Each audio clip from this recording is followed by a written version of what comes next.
מקפלת בתוכה עוצמה, 1000 פנים לך שלמה, עד נרווה נשקה אותה, לי היא לא באה בקלות, מהיכן נשאב אותה לומר I,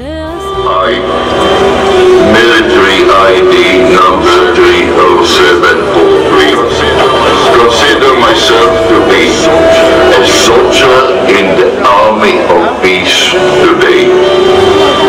Today we are embarking on a battle which has no dead and no wounded, no blood and no anguish. This is the only battle which is a pleasure to wage, the battle for peace.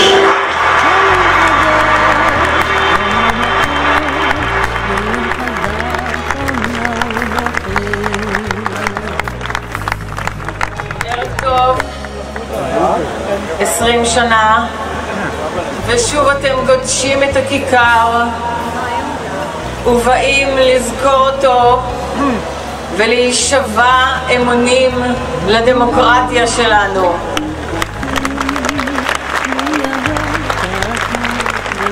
שוב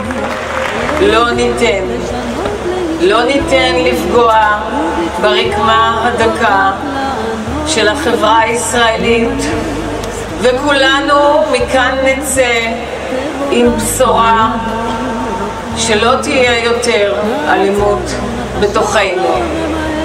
ערב טוב ותודה רבה. אני מתכבדת להזמין את אורח הכבוד שבא אלינו מארצות הברית, President of the United States, Mr.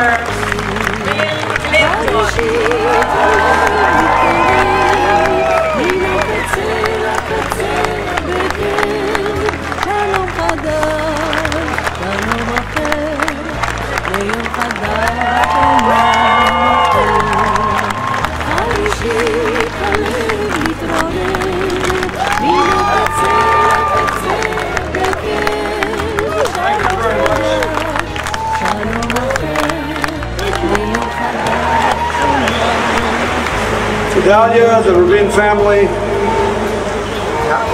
President Rivlin, President Paris, former Prime Minister Barack, other leading political figures, and I thank Ambassador Dan Shapiro from the United States for being here with me.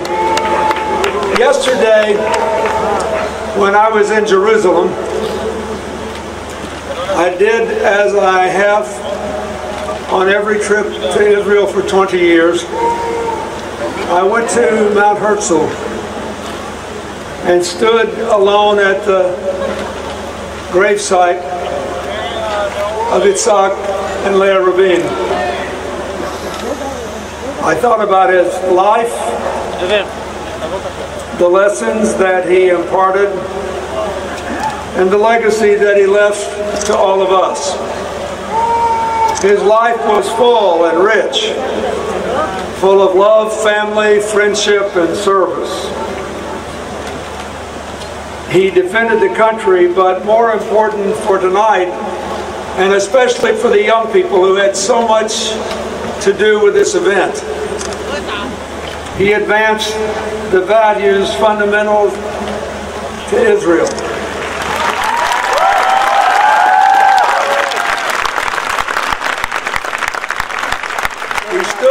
Freedom and peace, the acceptance of those who are different from us, and the preservation of democracy. I learned a lot as Yitzhak Rabin's partner for peace. I watched him at every turn refuse to do the easy thing, which is to deny evident facts. I saw whenever there was a problem, he wanted to solve it, not turn away from it or deny it.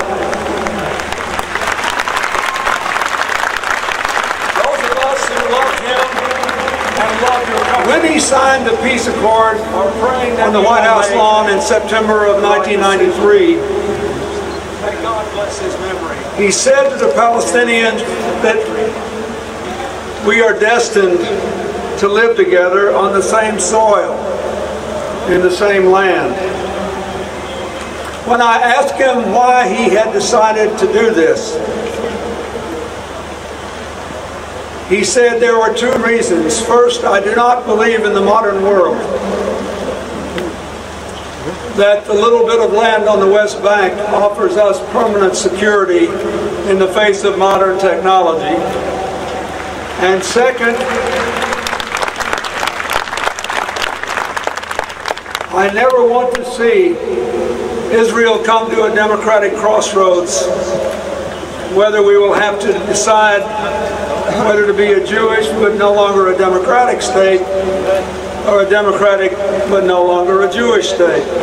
I think we should share the future with the Palestinians.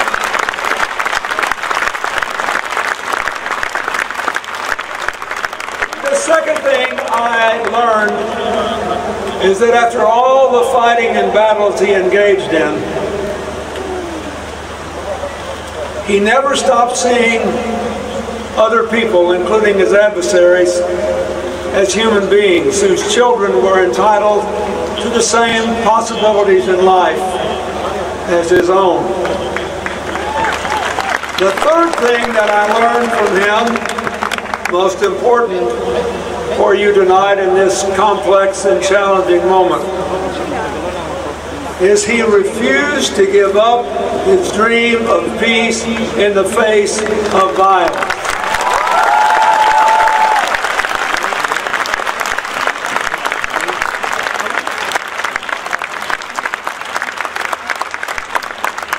Whenever there was a terrible incident here and I would call him, he simply repeated what we in the White House came to know as Rabin's Law. We will fight terror as if there were no negotiations, but we will negotiate as if there were no terror.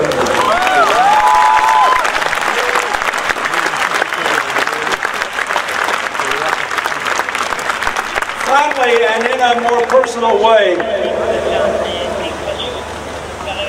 I learned a lot about how Yitzhak Rabin made a choice we all make every day. Think about it. Every day when you wake up, even before you're conscious of all of the things you have to do, you're a little more hopeful or a little less hopeful than you were the day before. Some days we feel good when we wake up and we look at the world thinking we can do whatever it is we want. Some days we're more discouraged.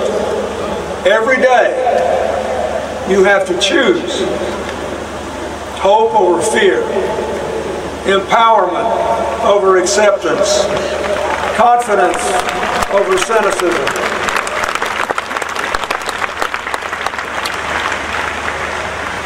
Rabin's legacy,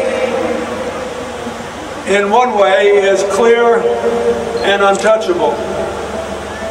He risked his life to create and defend Israel. He spent his life serving Israel to advance your values and your interests. And he gave his life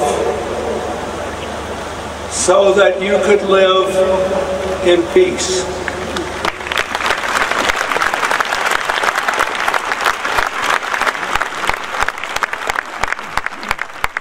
What does it all amount to? Now that is up to you. And 10 years ago, when I was honored to stand in this space, I said if I could miraculously bring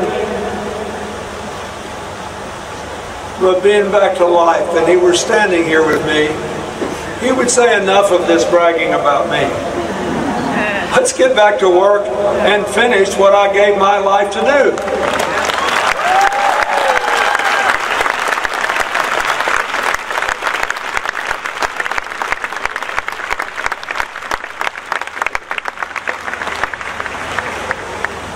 You are caught up in your version of the global struggle between those who favor cooperation over those who favor conflict, between modern means of cooperation and modern methods of murder. It is very modern in one way and profoundly ancient in another. For at the root of all you saw in that film, at the root of people who had the gall to present a picture of him in a Nazi uniform or made up as Hitler,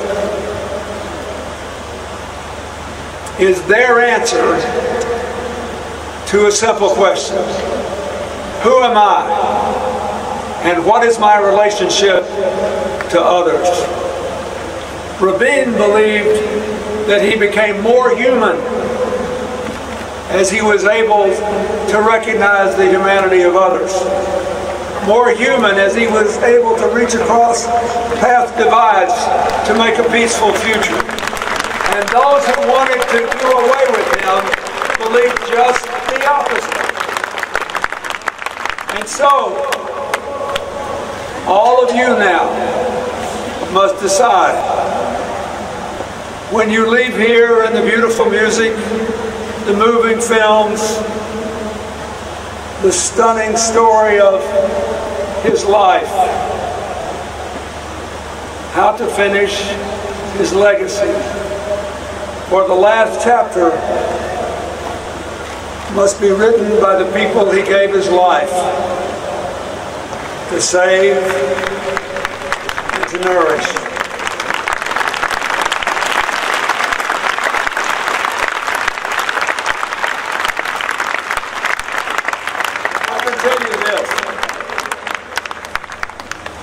Whether we were arguing, agreeing, laughing, or crying, Yitzhak Rabin knew who he was. He knew what he believed. He knew why he loved Israel and what he wanted it to become. He believed that democracy and freedom and peace through cooperation over conflict were essential to the futures of the young people in this audience who were not even alive when he gave his life for them.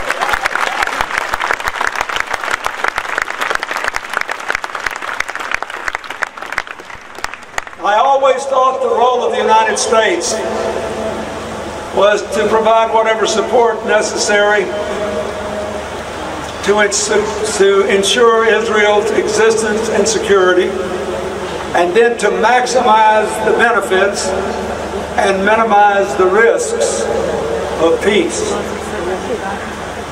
But in the end, the decision is yours. One of the great benefits of a long life is meeting more and more people and caring for more people and loving more people. I came to love your Prime Minister.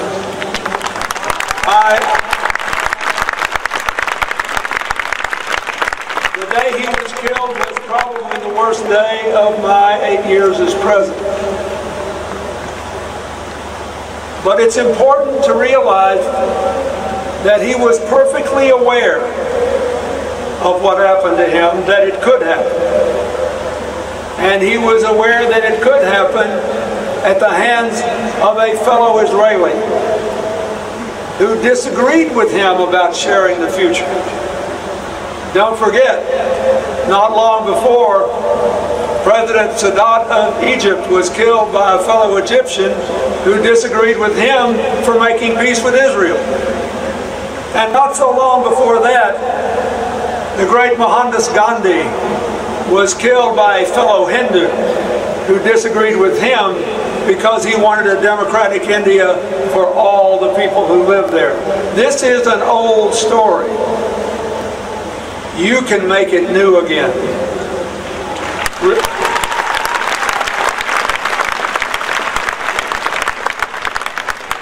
next step in the magnificent journey of Israel. Already a titan of high-tech discovery and prosperity. Already an amazing volcano of energy. Already a beacon of democracy in a region that has too little of it. The next step will be determined by whether you decide that Ytzhak Rabin was right, that you have to share the future with your neighbors, that you have to give their children a chance too, that you have to stand for peace, that the risks of peace are not as severe as the risk of walking away from it.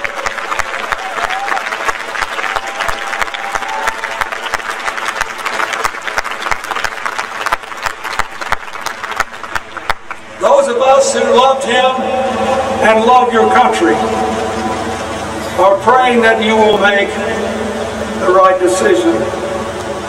May God bless his memory and the future of the country he gave his life to serve.